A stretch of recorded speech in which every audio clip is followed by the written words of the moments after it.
جب ہمارے پیارے نبی صلی اللہ علیہ وآلہ وسلم کی آمد ہوئی تھی نا، سارا جہان بہت خوش تھا، زمین والے کیا اور آسمان والے کیا، فرشتے بہت خوش تھے، جنت والے بہت خوش تھے، زمین و آسمان میں رہنے والے سب بہت زیادہ خوش تھے۔ کہیں کوئی تھا جو رو رہا تھا، جو بہت پریشان تھا، وہ تھا شیطان۔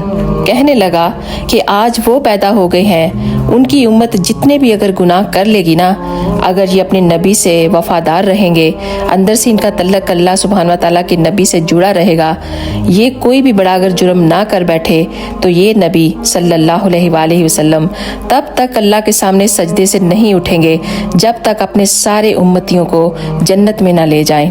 سبحان اللہ۔ تو کہاں جا رہے ہیں اتنے پیار کرنے والے نبی کو چھوڑ کر؟ کیوں شیطان کو خوش کر رہے ہیں؟ آج وہ اللہ اور اس کے رسول کی طرف۔ قیامت والے دن نبی صلی اللہ علیہ وآلہ وسلم کو اللہ کے سامنے شرمندہ مت ہونے دینا۔ جزاک اللہ خیر۔ اگر آپ کو یہ ویڈیو میری اچھی لگے تو ایک دفعہ ضرور شیئر کیجیے گا۔